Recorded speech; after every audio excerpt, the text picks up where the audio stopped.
कॉलेजच्या हॉस्टेलमधली माझी रूम अगदी मला हवी तशी मिळाली. रूमच्या खिडकीतून दिसणारं मोकळं ग्राउंड, त्या पलीकडे मस्त टेकडी आणि तिच्या आसपास विसावलेल्या उंच इमारती. तसा मी या रूमच्या प्रेमातच पडलो आणि शहराच्या सुद्धा. अशा उंच इमारती आमच्या गावात कधी नव्हत्याच. मोठे वाडे, घरं असायची लांब आणि रुंद, पण असे उंच नाहीत. तसं आमचं गाव अगदीच लहान नाही, पण या शहराच्या तुलनेत अगदी लहानच म्हणायचं. गावातलं जगणं कसलं संकुचित त्याची कल्पना इथे आल्यावर आली. घर, शाळा आणि मित्र यातच खितपत पडलेली विचारांची मजल या इथल्या इमारतींची उंची कशी काय गाठू शकणार.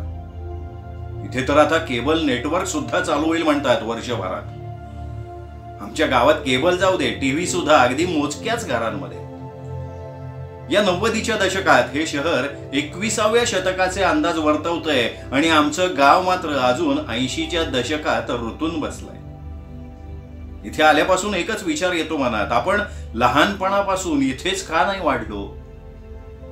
खरंच इथेच वाढलो असतो तर मी सुद्धा इथल्या पोरापोरींसारखा स्मार्ट झालो असतो.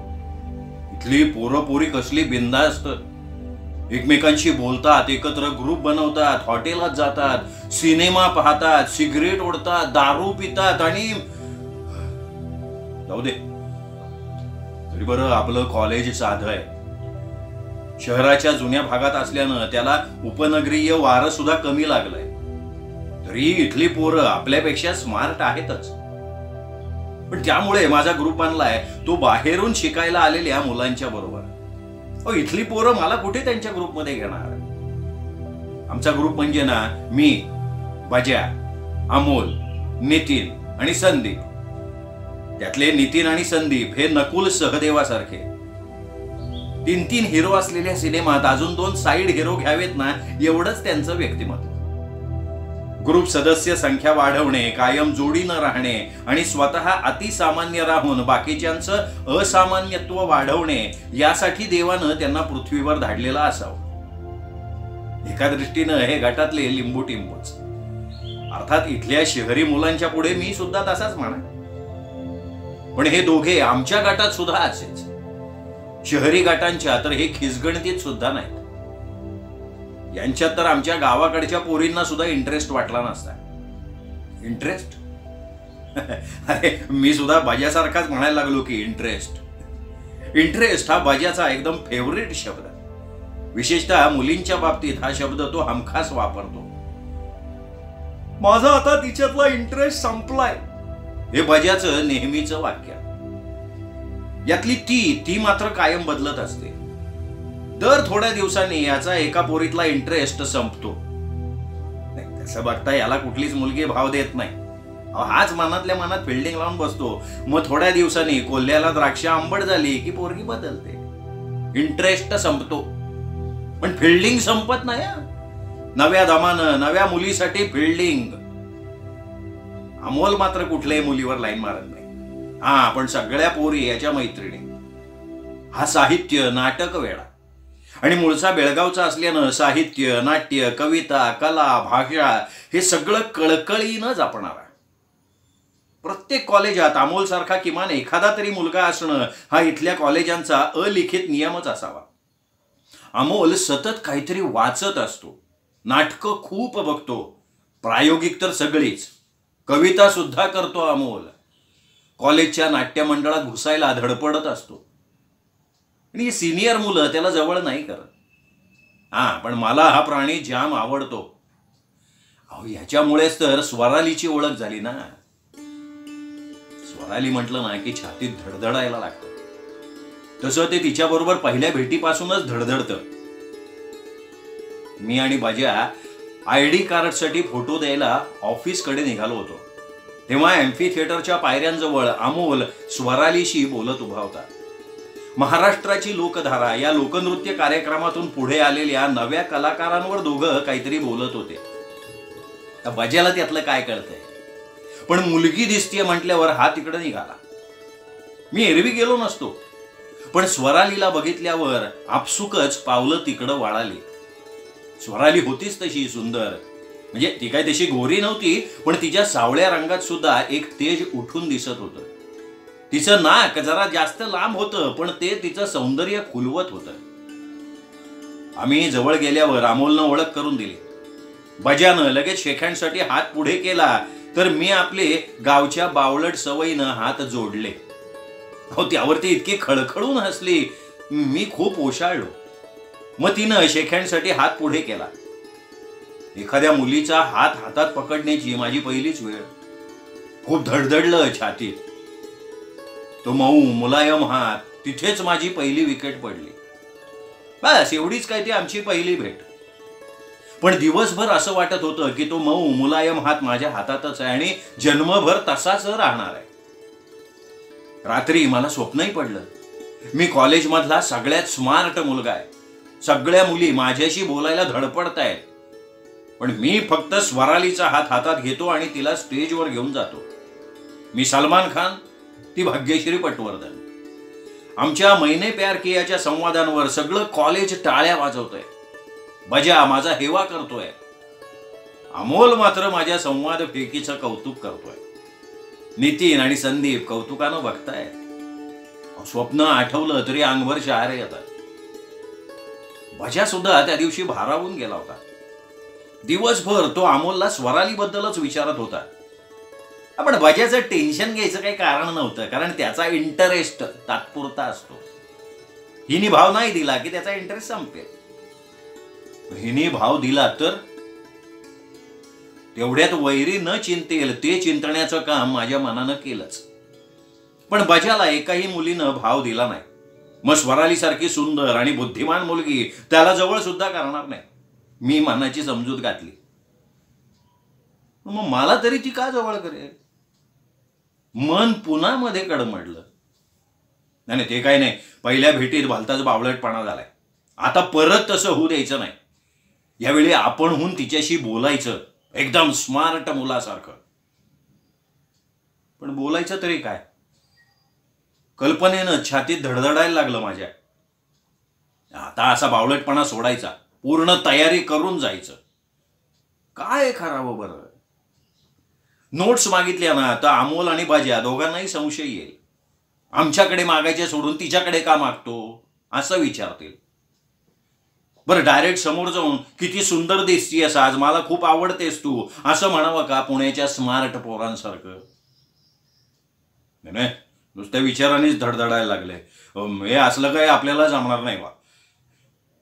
त्यापेक्षा जनरल काहीतरी बोलावं हे उत्तम. पण मग नक्की काय? अमोल त्या दिवशी सांगत होता स्वराली कविता खूप छान करते.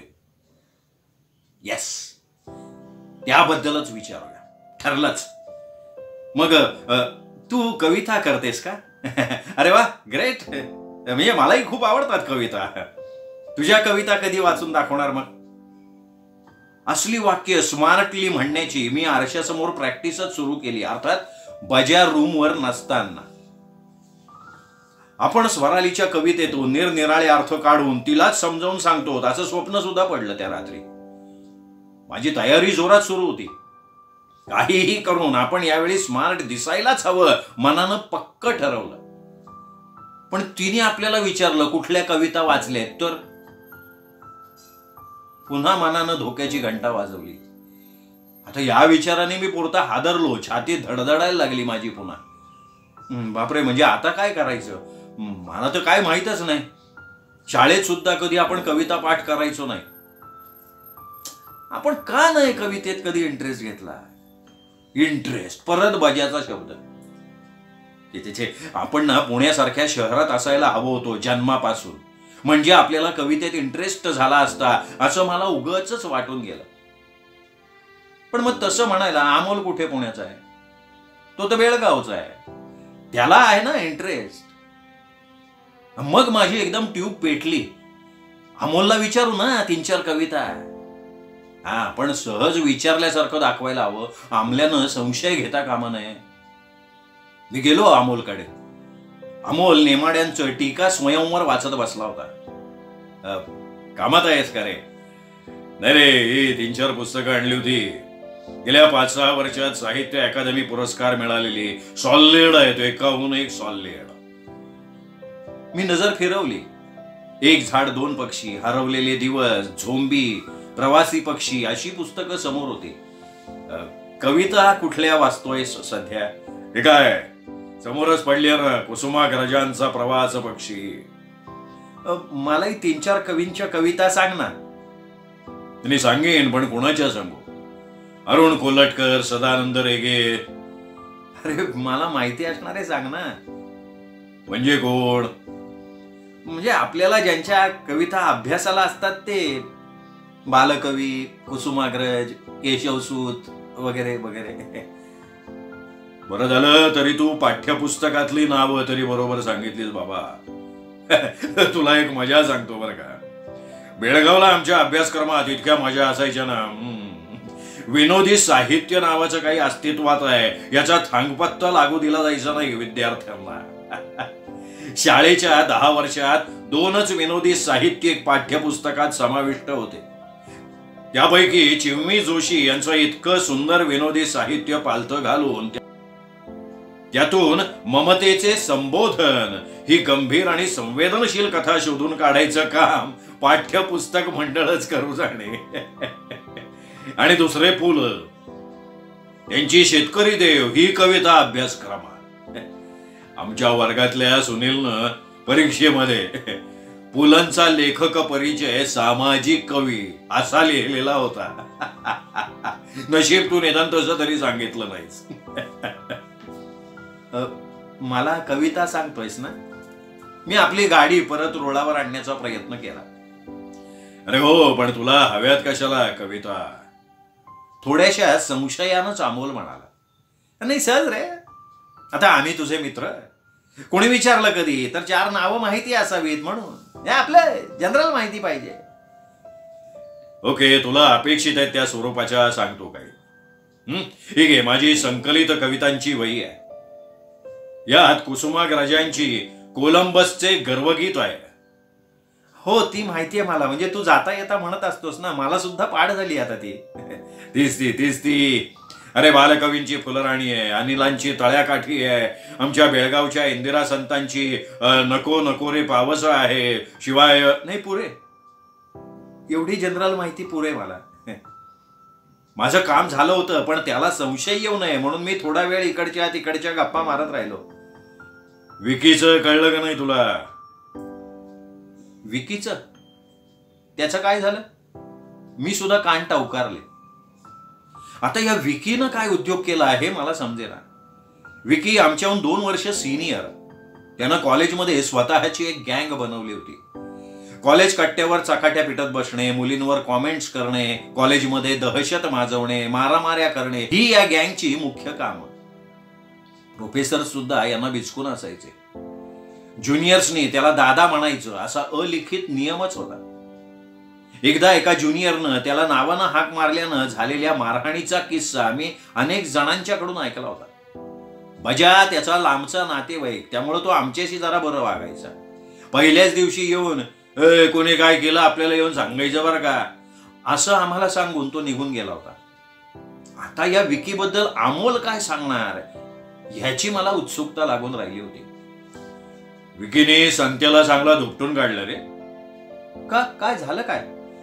अरे विकीची लाईन होती तीच संत्याची लाईन होती म्हणे. संत्याला इतका हाणला त्याने की आता कुठलीच लाईन धरणार नाही बिचारा संत्या. अरे बापरे, पण या विकीची लाईन कुठली? तो तर सगळ्याच मुलींवर कॉमेंट पास करत असतो. आणि ते मलाही नाही कळलं रे. पण तो या लाईन बाबत जरा सिरियस आहे एवढं मात्र नक्की. अरे पण मुळात संत्यानं विकीच्या लाईनच्या वाट्याला जायचंच कशाला? म्हणजे त्याला माहिती नसेल रे. नाही तर कोणाला हौस आहे सांग ना त्या गुंडाच्या नादाला लागायची. म्हणजे या बाबतीत नाही तेही खरंच म्हणा. पण अमोल तू जपून राहा रे बाबा, तुझी खूप मुलींची मैत्री आहे. नाही त्यातलीच एखादी असेल विकीची लाईन आणि तुझा व्हायचा सांगत्या. माझ्यापेक्षा बजाला सांग, माझ्या फक्त मैत्रिणी आहेत. बजाला सगळ्याच गर्लफ्रेंड्स वाटतात. मग मी तिथून निघालो. रात्री स्वप्न पडलंच. बजा विकीच्या लाईनवर लाईन मारतोय, विकीनं त्याला हाणलाय आणि मी बजाचा रूममेट म्हणून मला सुद्धा धरून दुडावलाय. मी घामाघुमून जागा झालो तर बजा रूम मध्ये शांत झोपला होता, प्रसन्न मुद्रा. त्या अर्थी तो त्याच्या सध्याच्या लाईन बरोबरची स्वप्न बघत असावा. दुसऱ्या दिवशी सकाळपासूनच धडधडत होतं छातीत. स्वरालीशी खरंच बोलू शकू का आपण? वाक्यांची प्रॅक्टिस तर झाली आहे व्यवस्थित. शर्ट कुठला घालावा? तो नवा क्रीम कलरचा घालून जावा. माझी आणि स्वरालीची डिव्हिजन पण वेगळी वेगळी. मग कधी भेटता येईल तिला? बरं, भेट अशी व्हायला पाहिजे की मुद्दाम काही केल्याचा संशय नाही येता कामा. म्हणून जाता येता योगायोगानं भेट झाल्यासारखी वाटली पाहिजे. मी संदीपकडून स्वरालीच्या डिव्हिजनचं टाइम टेबल घेतलं. तो संशय घेत होता, पण मी त्याला सांगितलं की आम्हाला ऑफ असेल तेव्हा मला त्यांच्या परुळेकर सरांचं लेक्चर अटेंड करायचं. तरी बजा संदीपला म्हणालाच, आईला इथं आम्ही आमच्या क्लासमध्ये दांड्या मारतो आणि हा साला निघालाय तुमच्या क्लासमध्ये एक्स्ट्रा त्रास करून घ्यायला. कुणाला कशात इंटरेस्ट असेल सांगता येत नाही. अरे पोरीची भानगड नाही ना काय? त्यासला काही जमत नाही आपल्याला. तेव्हा मला अकाउंटन्सी जड जातं म्हणून तिथे अटेंड करावं असं म्हणत होतो, इतकंच. तो कदम कसला बंडल शिकवतो आपल्याला. परुळेकर बरा आहे त्याच्यापेक्षा. मी चेहरा शक्य तितका स्थितप्रज्ञ ठेवत म्हणालो. हे मात्र बाजाला पटलं, कारण अकाउंटन्सी बाजाला जड जात होतं. पण त्यासाठी एक्स्ट्रा लेक्चर अटेंड करावं हे काय बाजाला रुचलं नाही. जड जाणारे विषय अभ्यासक्रमातून काढून टाकावेत असं बाजाचं स्पष्ट मत होतं. पण त्याची मतं ऐकून अभ्यासक्रम बनवला असता तर आत्ताच्या अभ्यासक्रमातले सगळेच विषय काढून टाकावे लागले असते. त्यामुळे शिक्षण खात्यानं बाजाचं म्हणणं मनावर नाही घेतलं आणि बाजाला निष्कारण त्रास झेलणं भाग पडलं. आता टाइम टेबल तर मिळालं होतं. स्वराली तशी सिन्सिअर मुलगी वाटते. ती कुठल्या लेक्चर्सना दांड्या मारत नसणार असं मला उगाचच वाटून गेलं. आम्हाला रोज 4 लेक्चर्स असतात. प्रत्येक लेक्चर नंतर 5 मिनिटांचा ब्रेक असतो. पहिल्या 3 लेक्चर्स नंतर अर्ध्या तासाचा ब्रेक असतो. 5 मिनिटाच्या ब्रेकला साधारणतः मुली क्लासमध्येच बसून राहतात. मुलं क्लास बाहेर येऊन घोळका करून गप्पा मारत उभी राहतात. मुली ऑफ तासाला किंवा अर्ध्या तासाच्या रेसेसमध्ये बाहेर पडतात.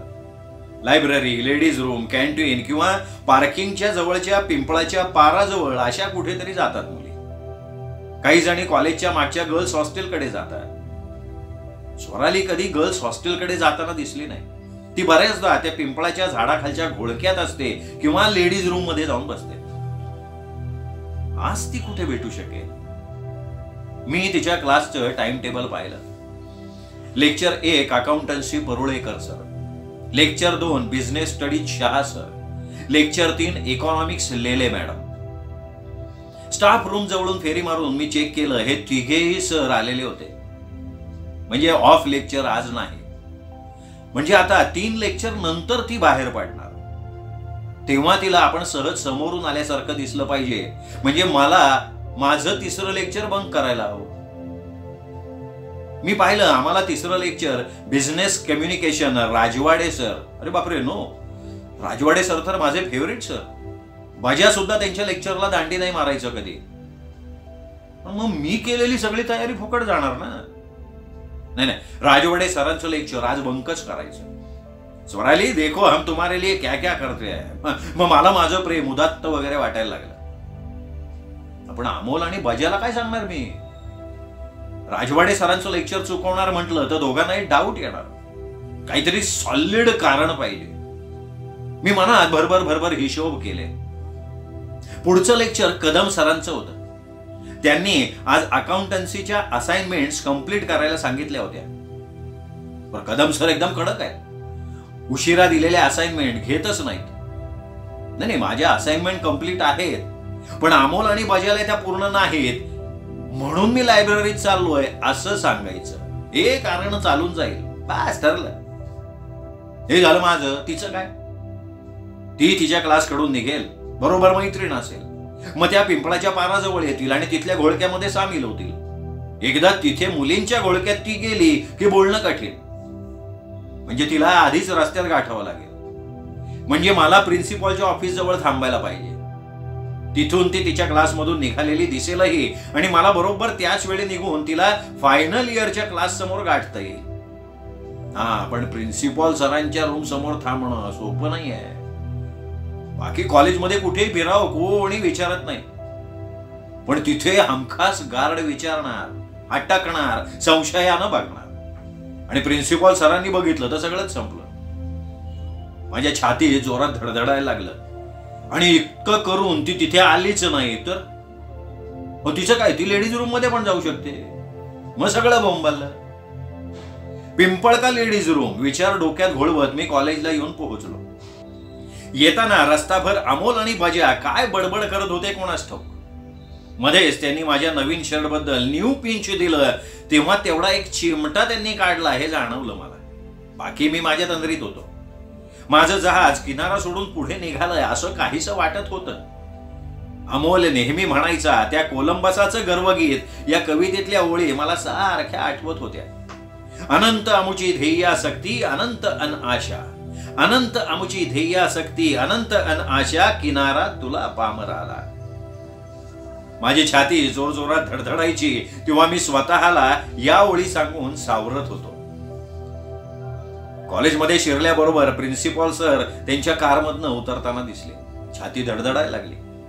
पण आता माझ्याजवळ कोलंबस होता. नाविका ना कसली भीती असं तो धैर्यानं मला सांगत होता. प्रिन्सिपॉलना काय माहिती प्यार क्या चीज आहे. पोरांना दटावण्याला हे स्वतःचं कर्तव्य समजतात. अशा क्षुद्र जीवांना माझं उदात्त प्रेम काय कळणार. मग मी हळूच प्रेम न कळणाऱ्या त्या क्षुद्र जीवाकडे पाहून मनातल्या मनात, कोट्यावधी जगतात जीवाणू, जगती अन मरती जशी ती गवताची पाती. कोट्यावधी जगतात जीवाणू, जगती अन मरती तशी ती गवताची पाती. नाविका आम्ही परंतु फिरतो सात नभान खाली, निर्मितो नाव क्षितिजे पुढती.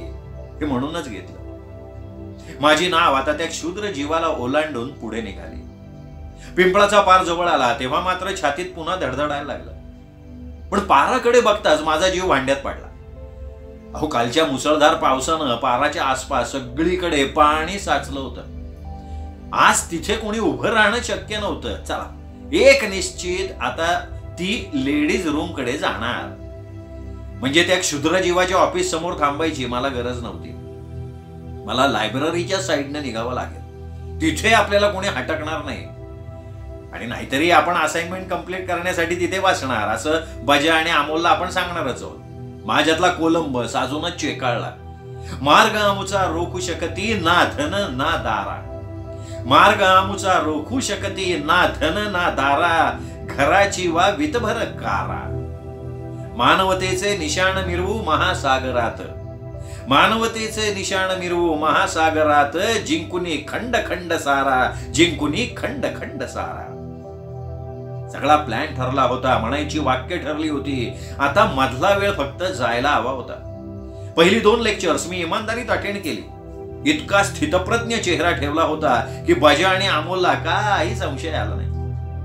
उसळी मारू पाहणाऱ्या कुसुमग्राजांच्या कोलंबसला शांतताच जिथे निवारा शोधत आलेली असते अशा अनिलांच्या तळ्याकाठी मी थोडा वेळ बसवून ठेवला. दुसरं लेक्चर संपल्याची वेळ झाली तेव्हा मात्र दाबून ठेवलेला कोलंबस ज्वालामुखी सारखा उफाळून वर आला आणि छातीतल्या धडधडीशी लढायला लागला. अरे बजा, कदम सरांनी असाइनमेंट दिली होती ना रे. बापरे, माझी अजून कंप्लीट नाही झाली रे असाइनमेंट. मला राजवाडे सरांचं लेक्चर बंक करायला लागणार. शेट यार, या आधीच्या लेक्चर्सला का नाही आठवलं. मी बजाला म्हणालो, आईला ती आत्ता द्यायची होती. अरे मी पण नाही केली ती असाइनमेंट. मला पण बंक करायला लागणार ज्या आईला. अरे साल्या, तू आधी का नाही आठवण करून दिलीस मला. आता मी दचकलो. हा पॉइंट माझ्या लक्षातच आला नव्हता. म्हणजे आता बजा माझ्या बरोबर येणार. सगळा प्लॅन होऊन फस. कोलंबसाचं भारत शोधण्याच्या मोहिमेवर निघालेलं जहाज वादळात भरकटून वेगळ्याच किनाऱ्याला लागलं होतं. मला आता झक्कत बजा बरोबर लायब्ररीत जायला लागणार होतं. वेळेत असाइनमेंट पूर्ण न करणाऱ्या बाज्याचा मला आता राग आला होता. पण त्याहून मोठा प्रश्न आता माझ्या समोर होता की असाइनमेंटचं काय करायचं. कारण माझी असाइनमेंट कंप्लीट होती. ती आता बजाला दिसणार. त्याचं स्पष्टीकरण मी काय द्यायचं. तेवढ्यात बजाच मला म्हणाला, चायला माझं असाइनमेंट बुक रूमवर राहिलं की बे. चल बे साल्या, रूमवर जाऊन कंप्लीट करू चल. हे बघ, नाही तू जा. मला लायब्ररीत थोडी रेफरन्स बुक्स पण बघायची आहेत. ऐसा गो मोठा स्कॉलर तू. एवढं कोण येते बघायला? मी तर तुला सांगतो, मी आंब्याचं बुक घेणार, रट्टा मारणार. चल भेटतो मी. भेटू, कदमच्या लेक्चरला भेटू. बजा गेला आणि माझा जीवात जीव आला. मनातला कोलंबस पुन्हा घुमायला लागला. काय सागरी तारू लोटले परताया मागे, काय सागरी तारू लोटले परताया मागे, असे का हा आपुला बाण, त्याहून घेऊ जळी समाधी सुखे, कशासाठी जपावे पराभूत प्राणा, कशासाठी जपावे पराभूत प्राणा. मग पुढचा वेळ मी वाक्यांची मनातल्या मनात उजळणी करण्यात घालवला. आज मी स्मार्ट ठरणार होतो. कोलंबसाला अमेरिका मिळणार होती. आज लेक्चर सुटायला 5 मिनिटं असताना मी लायब्ररीतून उठलो, शर्ट उगाचच ठीकठाक केला, घसा खाखरला आणि निघालो. माझ्या जहाजानं आता वेग घेतला होता आणि समोरचा अथांग समुद्र प्रसन्न मुद्रेनं माझं स्वागत करत होता. चला उभारा शुभ्र शिडेती गर्वाने वरती, असंही सांगत होता. लायब्ररीच्या बिल्डिंग मधून मी बाहेर पडलो. सहज समोरच्या कट्ट्याकडे माझं लक्ष गेलं आणि मी दचकलो. कट्ट्यावर बजा बसला होता आणि त्याच्या बाजूला स्वाराली. दोघे बाजूबाजूला बसून एका डायरीत काहीतरी वाचत होते. माझं जहाज अचानक समुद्रात डगमगायला लागलं होतं. या या या स्कॉलर या. बजानी माझी आबरूच काढली आणि त्यावर स्वाराली खळखळून हसायला लागली. अगदी पहिल्या भेटीत माझ्या बावळटपणावर हसली होती ना तशीच. अगं, आमच्या असाइनमेंट कंप्लीट नाहीत ना, म्हणून आम्ही आधीचं लेक्चर बंक केलं. बजानं एकाच वेळी स्वराली समोर आमचे 2-2 गुन्हे उघड केले. जहाज आता हिमनगाला आपटून फुटलंच होतं. बजा तू रूमवर जाणार होतास ना? जाणार होतो रे, पण तेवढ्यात ही भेटली. काव्य वाचन स्पर्धेसाठी तयारी करायची म्हणून तिनंही लेक्चर बुडवलं होतं. म्हटलं कट्ट्यावर बसू, मलाच म्हणून दाखव.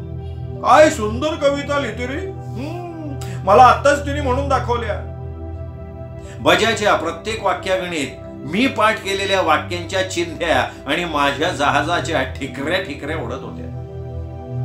तू पण कधीतरी वाच ना स्कॉलर कविता. पण तुला कुठला आलाय कवितांमध्ये इंटरेस्ट?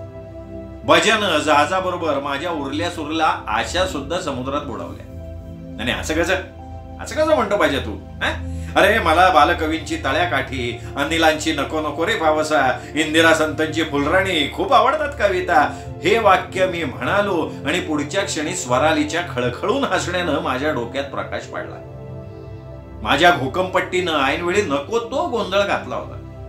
मी पुन्हा एकदा सपशेल बावळट ठरलो होतो आणि माझ्या मधल्या कोलंबसानं जहाजाबरोबर जलसमाधी घेतली होती. स्वराली हसत राहिली, मी आतल्या आत रडत राहिलो. बजाला काय झालंय हे काहीच कळलं नव्हतं. तो आपला स्वराली हसतीये म्हणून स्वतः पण हसत बसला. चला मी निघते, माझी चांगली करमणूक झाली, स्वराली म्हणाली आणि हसत हसत निघूनही गेली.